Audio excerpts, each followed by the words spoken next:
मैं चेत नारायण साहू, विभागाध्यक्ष Madhusudan Mahato teachers training college Chakradharpur, आप सभी का इस वीडियो चैनल में स्वागत करता हूं। आज के इस वीडियो में मैकाले के शिक्षा नीति 1835 के साथ ही साथ निस्यंदन सिद्धांत के बारे में चर्चा करेंगे। यह वीडियो शिक्षण प्रशिक्षण संस्थान में अध्ययनरत छात्र के अलावा यूजीसी नेट, सी-टेट, जे-टेट तथा किसी भी प्रतियोगी परीक्षा में लाभप्रद होगा। मुझे आशा है कि इस वीडियो में आप सभी लाभान्वित होंगे। तो चलिए शुरू करते हैं लॉर्ड मैकाले के इस सिद्धांत के बारे में। लॉर्ड मैकाले एक सुप्रसिद्ध शिक्षाशास्त्री, कवि, निबंधकार, इतिहासकार तथा मुख्य प्रशासक था। वह अंग्रेजी साहित्य का प्रकांड विद्वान के साथ साथ ओजस्वी लेखक और अच्छा वक्ता भी था, और वह अपने लेखों तथा व्याख्यानों से लोगों में जीवन का संचार करना चाहता था। उसने 10 जून 1834 को बंगाल के governor general Lord William Bentinck की काउंसिल के कानून सदस्य के रूप में कार्य करना प्रारंभ किया। उस समय ब्रिटिश कंपनी में प्राच्य पाश्चात्य विवाद चरम पर था। यह विवाद शिक्षा के माध्यम को लेकर था। प्राच्य भाषा में संस्कृत, अरबी और फारसी तथा पाश्चात्य भाषा में अंग्रेजी भाषा था। इस विवाद के साथ साथ मैकाले के सामने 3 मुद्दे और रखे गए, जो निम्न हैं। 1 लाख रुपये की राशि का व्यय की व्याख्या करना, साहित्य शब्द की व्याख्या करना और भारतीय विद्वान की व्याख्या करना। मैकाले ने 2 फरवरी 1835 को अपना विवरण पत्र प्रस्तुत किया और लॉर्ड मैकाले ने विवादों को 20 वर्ष के जगह सिर्फ 9 महीने में ही इसको सुलझा दिया। इस विवाद में 1 लाख रुपये की धनराशि को किस प्रकार व्यय करना है, इस पर उसने मामला को सुलझाया।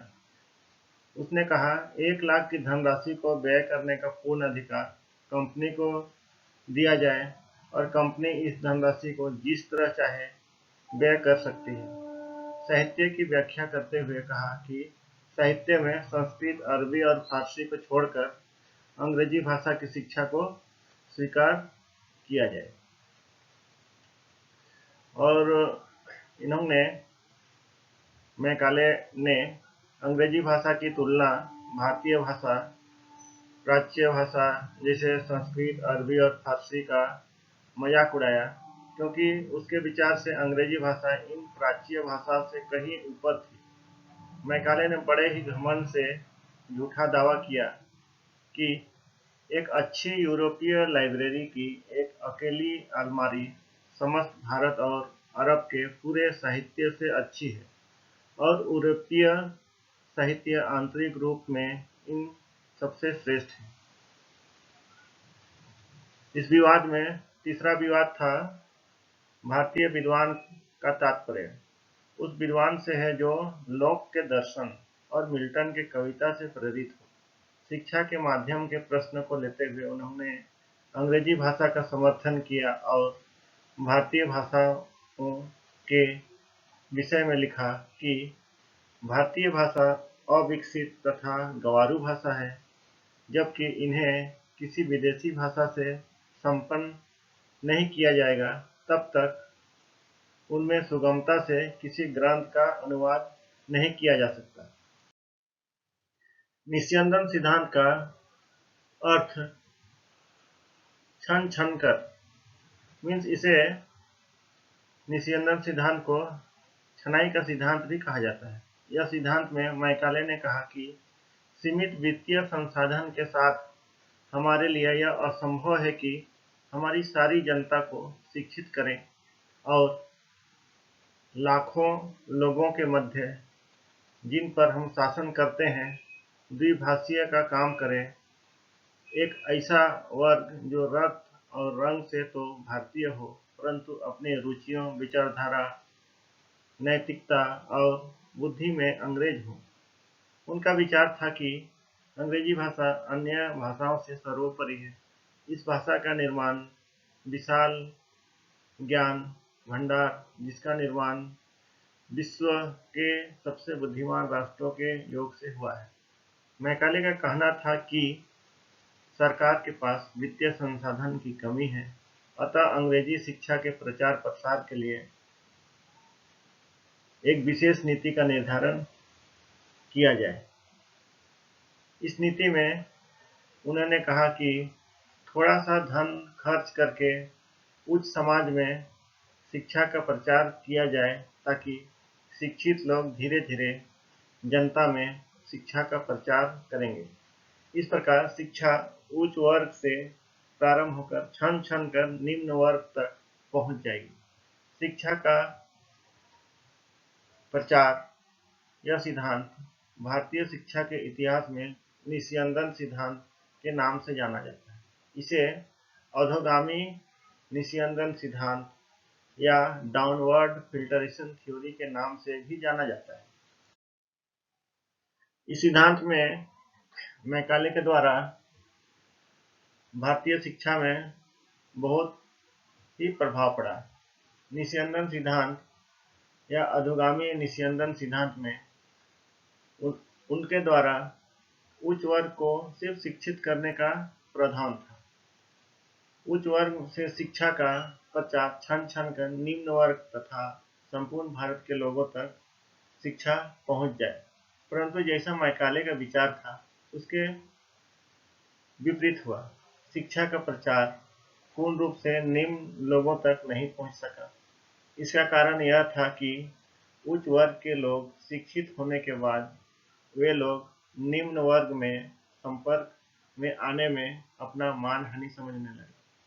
अतः इसमें इंग्लैंड को बहुत अधिक आर्थिक हानि हुई और भारतीयों को लाभ हुआ। इसमें भारत में अंग्रेजी शिक्षा की नींव पड़ी, और इतना ही नहीं, आज भी अंग्रेजी शिक्षा की तुलना में भारतीय भाषाओं को हीन भावना की दृष्टि से देखा जाता है।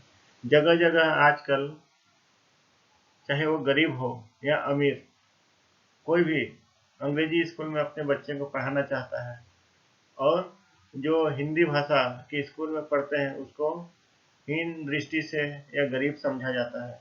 यह एक मैकाले के सिद्धांत का ही एक छाप है, जो आज तक अंग्रेजी शिक्षा का भारतीय शिक्षा में एक छाप अभी तक पड़ा हुआ है। और ऐसे भी एक अंग्रेजी भाषा की तुलना भारतीय भाषा से की गई। मैकाले कभी नहीं चाहता था कि भारत में अंग्रेजी शिक्षा का को विलुप्त कर दिया जाए। वह चाहता था कि अंग्रेजी का जैसे भी हो प्रचार करे, और जब तक अंग्रेजी का प्रचार ना हो, अंग्रेजी भाषा का प्रचार ना हो, तब तक यहाँ भारतीय लोग उसके चंगुल में नहीं आ सकते थे। इस कारण वह चाहता था, लेकिन इसका जस्ट उल्टा प्रभाव पड़ा। और एक समय ऐसा हुआ कि यही जो शिक्षित वर्ग है, उच्च शिक्षित वर्ग के लोग धीरे धीरे उन पर अंग्रेजी सरकार पर विद्रोह करना शुरू किया। और एक समय ऐसा आया कि भारत से अंग्रेजी शासन को उखाड़ फेंकने में भारत सफल रहा, और वो शिक्षित वर्ग या उच्च वर्ग के लोग शिक्षा ग्रहण करते करते वो समझ गए कि ये अंग्रेज लोग हमें बेवकूफ़ बना रहे हैं, और इसका प्रभाव हमारे भारतीय शिक्षा पर पड़ेगा।